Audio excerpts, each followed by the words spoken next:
Hello, Needham. The snow is melting and the real estate market is heating up, Ryan. It's true, Rob. It's starting to thaw out there. My name is Rob Tickton. This is Ryan McDonald. We are with Hawthorne Real Estate. We are a design build firm. We also provide brokerage services for our clients, Ryan.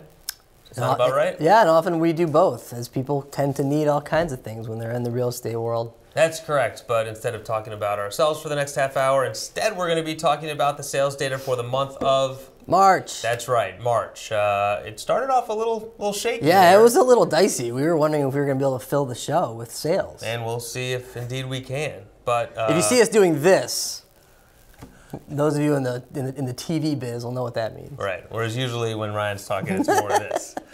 But what we're going to do is the same thing we do every month, and that's talk about kind of the big treetop view of the month of March. And Ryan, as you look at that data right there, what do you see? See 14 sales, Rob. That's it was dicey. Towards the end of the month, we only had what, a handful, maybe 6 or 7 before the end of the month. 10 sales in the last 4 days of March, Ryan. Wow, yeah. 10 sales in the last 4 days. So of they March. really snuck them in there before month end, which is very helpful for us. Yeah, so we were sweating that one out. Yeah, so 14 closings in March. We had 13 in February, so not too different there month over month. The differences, however, though, are the prices with the average sale price at just over $1 million, down from almost 1.3 in February. Huh. And I think that's it. And you can see the trend even more with the sale price as a percentage of list of 98.6. That's up from 96, and the original list at 97.2 in March, up from 90 in February. And that was, remember in February we had a couple closings of big high dollar properties that had significant price drops. So those were skewing those numbers. So the 98.6 and the 97.2 for March are healthier and more indicative of what we have been seeing in the months leading up to this month. Well said. Sales price per square foot, usually about where we see it. Wouldn't you say $342? Yeah, it's $342. It's up from $319. Again, that $319 was an anomaly because of the sales mix in February. And year over year, I'm sorry, we have 192 days on market. That's high. Yep. But it's indicative of the time of year we're in. You know, as we get into the spring market and the months to follow, our days on market numbers will go down because we'll have a lot of quick turnarounds in the spring, we think. Yeah. And then the 13 homes sold last year. So really, March over March, it's pretty, nothing really different in terms of volume. So I think we're geared up though, Rob, right? Yeah, I think so too. I think what we're seeing and hearing on the street anyway is telling us that things are about to get very hot in the coming months, but not yet reflected in these numbers or on this show necessarily. Let's take a look at the previous 6 months and see where the trend is heading. And as we look at that trend line, I guess probably kind of what you would expect, right, Ryan? Yeah, I guess so. I mean, you're not looking at a lot of volume. No. We've definitely had a lot of filling of airtime in the last few months on the show. It kind of always feels like we do, but yeah, I agree. Yeah, so there's such a difference between looking at, 14 sales, 13, 18, 20, 27, 15, counting backwards, compared to how frantic people are in the market right now. There's such a buzz and there's so much anticipation of finding that house that's going to come on and negotiating your way through, countless other buyers to get to it. And it just doesn't seem like there's only 14 of those in March. Well, right. And I think because those numbers are so small, that probably is contributing to why there's so much pent-up demand, is because the inventory just hasn't been there between the kind of winter that we had and the fact that it was a fall then a winter market. Yep. It's just people are bursting at the seams, ready to grab something, probably for a lot of people in anticipation of maybe next school year, right? Like it's time to start thinking about if you're buying something now, you're already at this point looking at a late spring closing and getting kind of settled in over the summer. So, like we alluded to, I think we both think it's going to be a very busy spring. At least that's the way it certainly feels. Historically, March, we talked about the 14 sales. How does that stack up as we look back in years past? And that looks like a pretty consistent trend, Ryan, with the exception of March 2011. And what was going on in March 2011? I don't know. Yikes. Yeah, that's interesting. Yeah, that was a busy winter market for sure. But so 14 sales is actually the high end if you take out the outlier.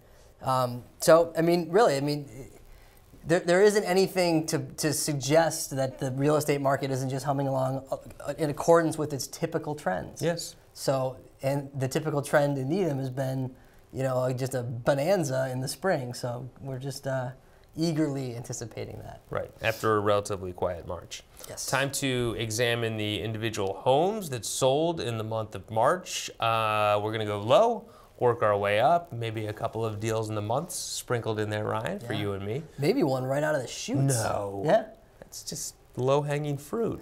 Oh my goodness, what am I doing? I don't know. Did you look at the rest of them before you got laid it on this one? I have a theory about 425 Great Plain. You want to hear it? Absolutely. So this is a house that goes on the market for $550 and sells for $480. Okay. Okay, so it's on the market for $550.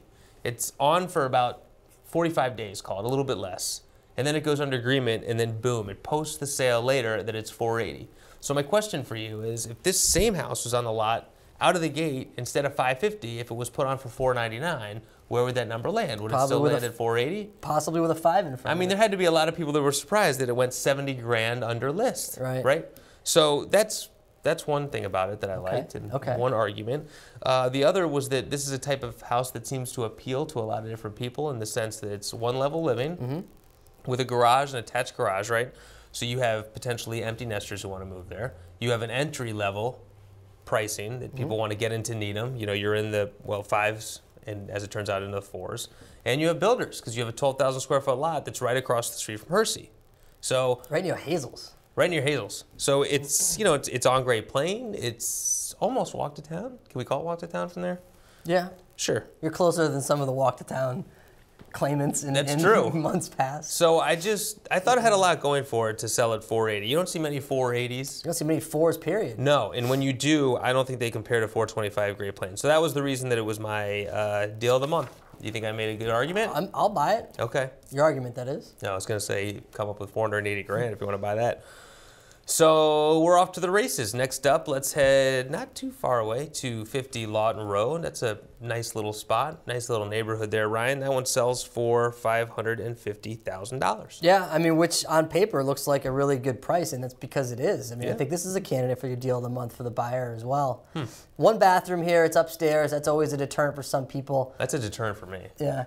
This house, I think, fell into the same kind of trap that 425 Great Plain Ave fell into. Is I think if this house were priced lower, it might have done better. And you know, we are strong proponents, as we always talk about you can never underprice a house, but you can overprice a house. And this one, I think, is probably worth more than $550. But you know, it went on as entry only.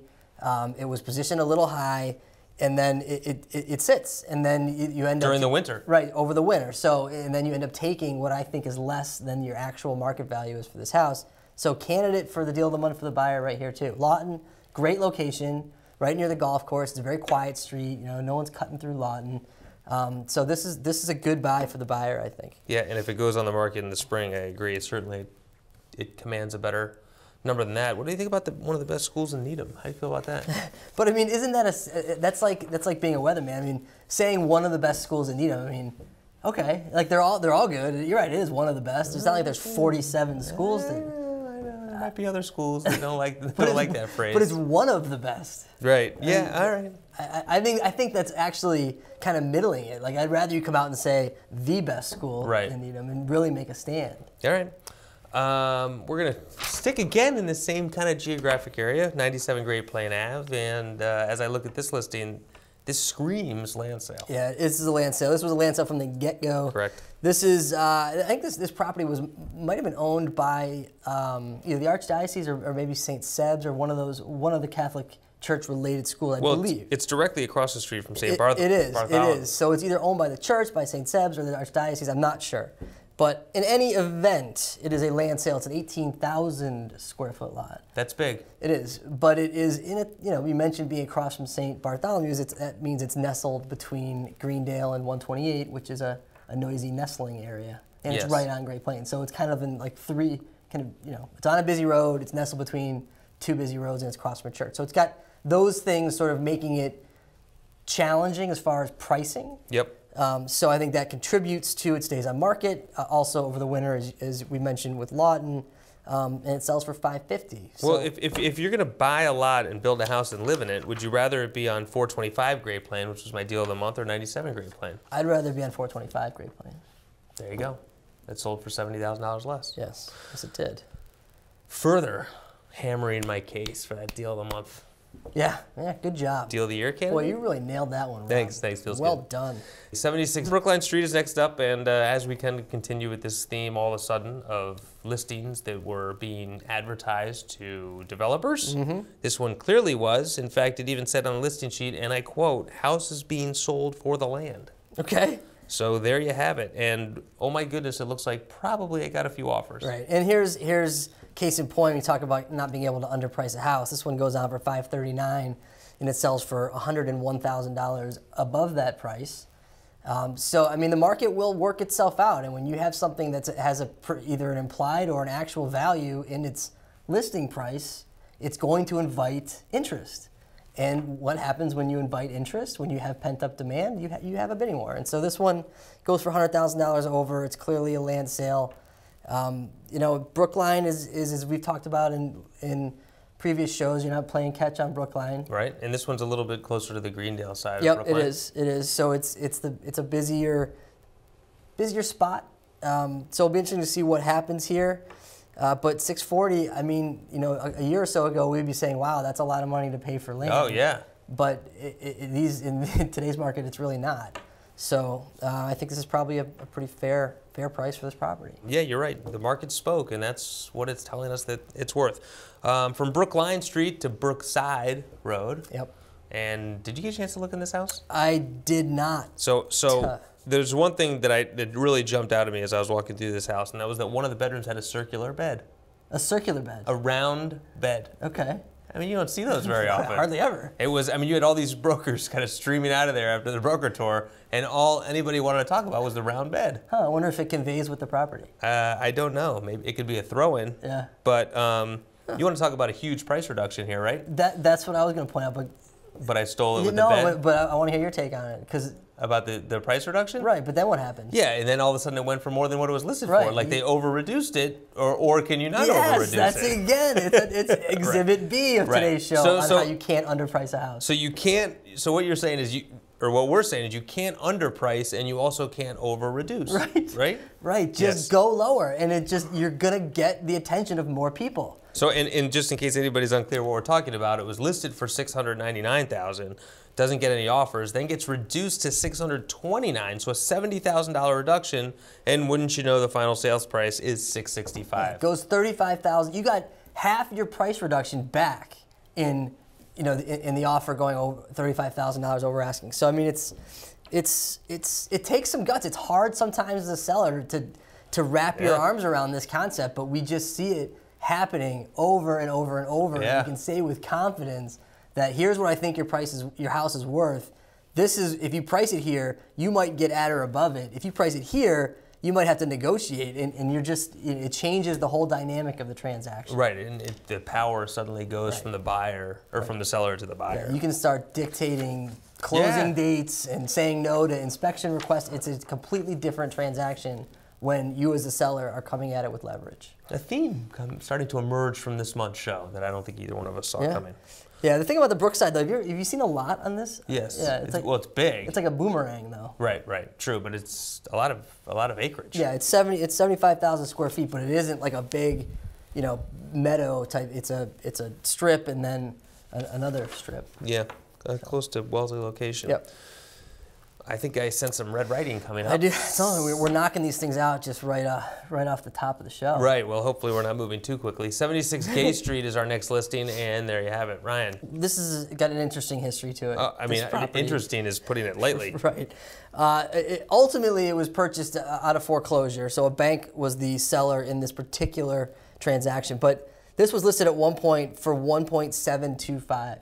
That's $1,725,000. Really, that high? I had 1,599. I know, but if you look back at its history, in 2008, it was on the market for $1.7 million. Yeah, that's a lot. And clearly, it was potentially a little bit overpriced. Fine, but I mean, it's half again. I mean, this house is just sold for $883, and it was listed without really any improvements or can you say deprovements? No, you can't say that. It's down to 883, Yeah. and then it didn't sell, obviously.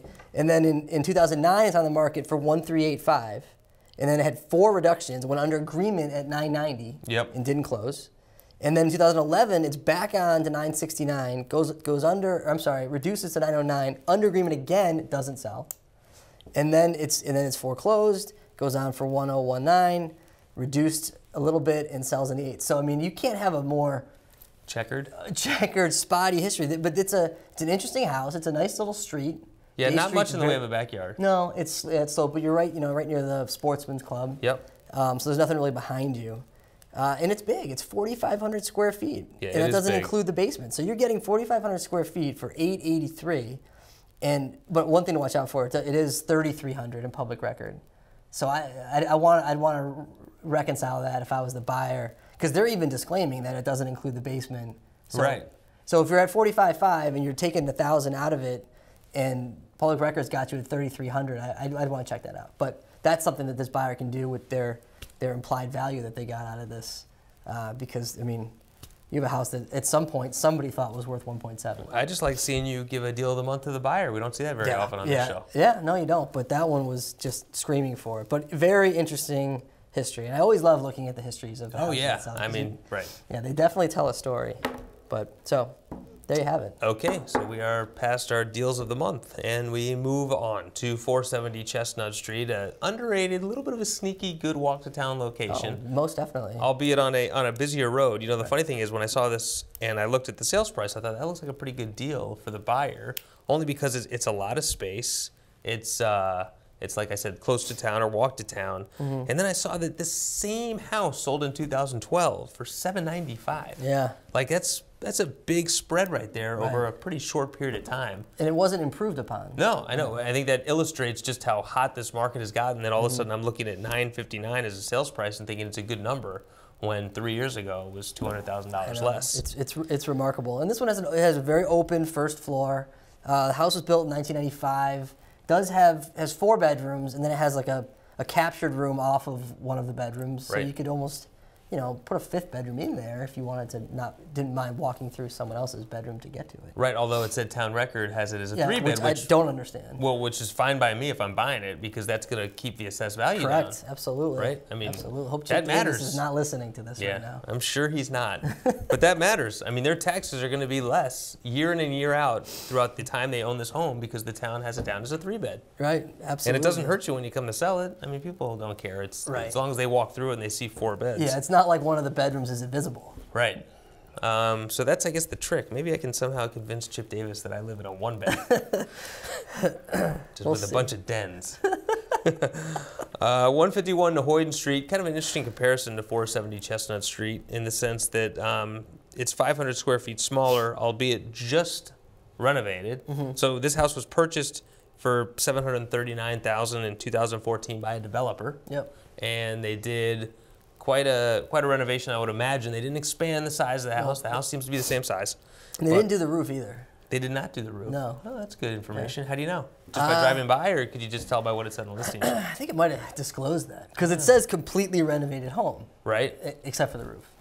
No, maybe the roof was newer. Yeah, it said between 6 and 7 years old. Yeah, so the typical lifespan of a roof is 20, would you say, to 25 years? Typically. So why redo the roof? You're throwing away money. Yeah, just throwing it away. And let the inspector tell the people who are buying it, like, you're fine with this roof.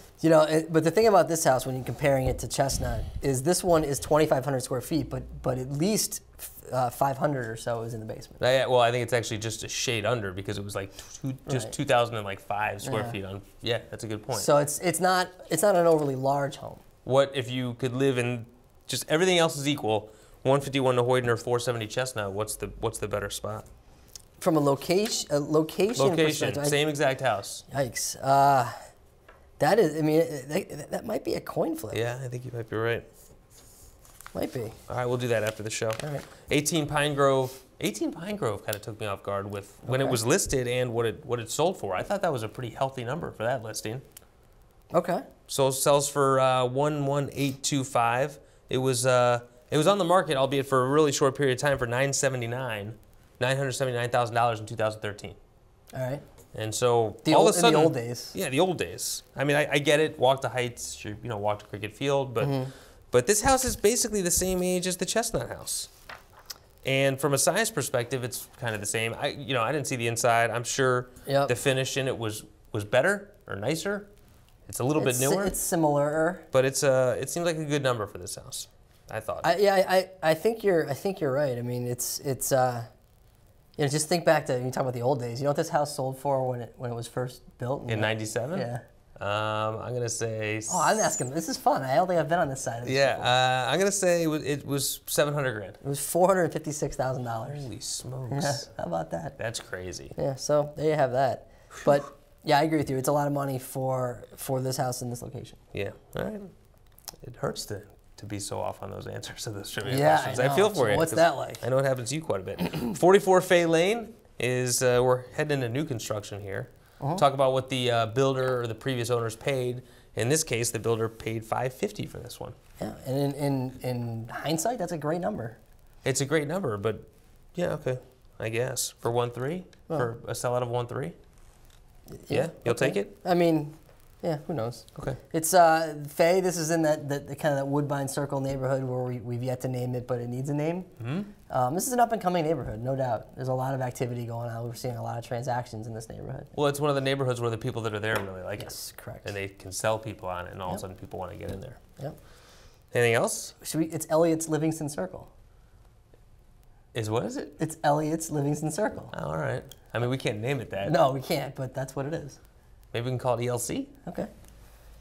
Great, moving on. Tabled, 207 Mark Tree Road. Much busier road than Fay Lane. I think everybody watching this show is probably familiar with Mark Tree Road. This is, I think, a good example right here. This house kind of paints the picture on, sometimes you'll see a listing that's on the market for a really long period of time with new construction. And what happens is a builder will put a listing on in the very, very, very early stages of the project. And I would say a big segment of people who want to buy new construction have to see the house before they can buy it. Yeah. So this thing's on the market for a really long time.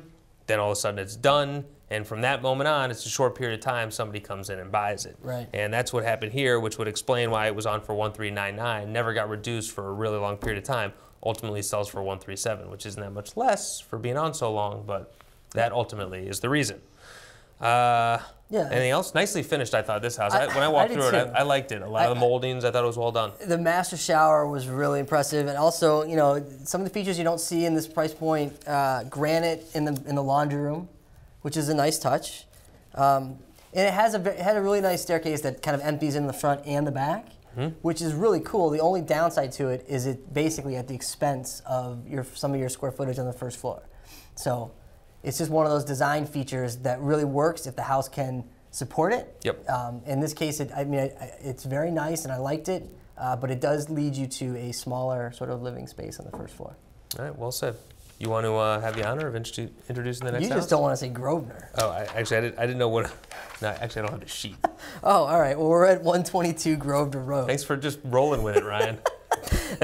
Yep. So this one sells, Rob, for $1.4 million. This is going to be interesting rest of the show.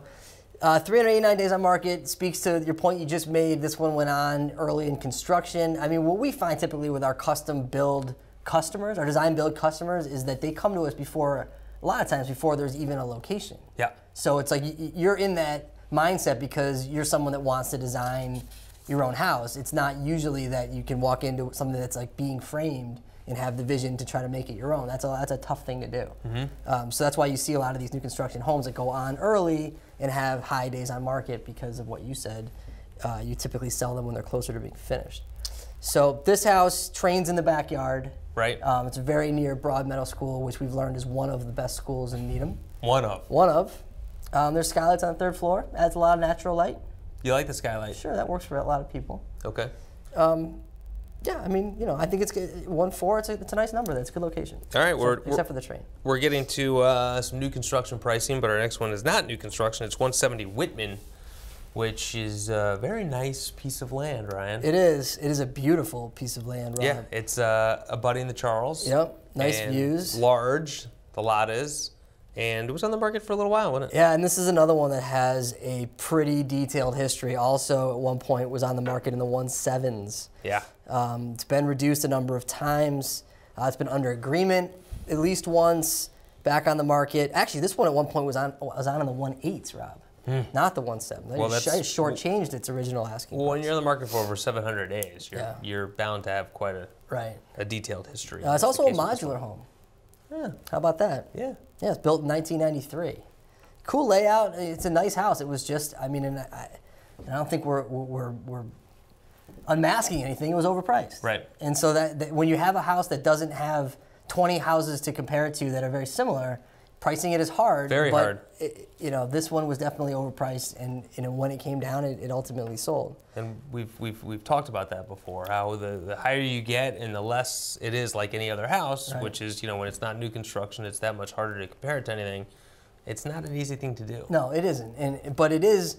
While it's not easy necessarily to get it right out of the gates, there is something to be said for recognizing that, you know what, we're probably not positioned the way we want to be, and let's do something about it. And so that is every bit as important as getting the price right going out of the gates. Right. 18 Clark Road is our last house of the show. This was actually on the market as 28 Clark Road at one point for $2.7 and change, because it was a very nice house with a lot that was big enough to be subdivided. Nobody bit. So what they did is they basically split off the lot, they split off the house. They ended up getting pretty close to the number. They sold the house that was already pre-existing for $1.7. They sold the lot for $975, I believe was the number.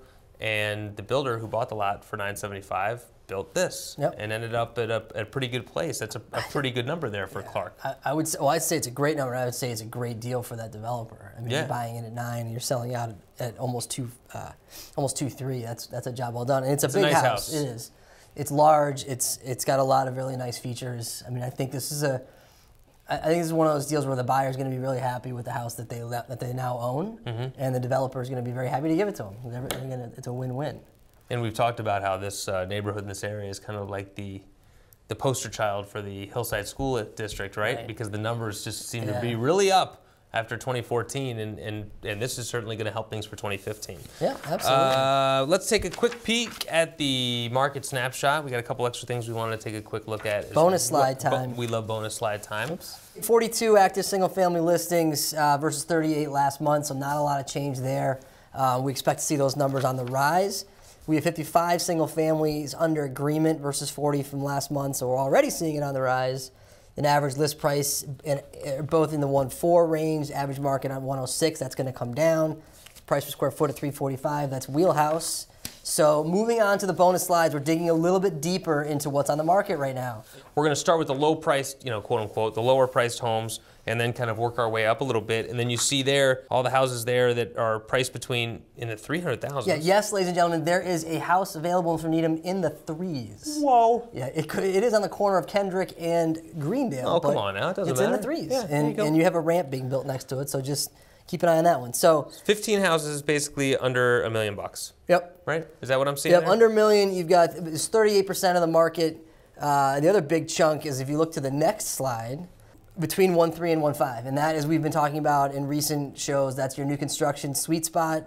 You've got 12 active listings in that, in between 1.3 and 1.5 that make up about 31% of the houses that are on the market. What jumps out at me here, Ryan, though, if you don't mind me jumping in, between 1 million and 1.3 million, that's a pretty wide spread right there. There are a total of 2 houses on the market. And that's a lot of people looking in that price range, and there just isn't much out there. So if you've got somebody who wants to spend 1.2, that's the most they can spend. Yeah. I mean, they can basically breeze through the inventory at all of 10 minutes. It's an afternoon. Yeah. Yeah. It's a lunch hour. There isn't a lot to look at.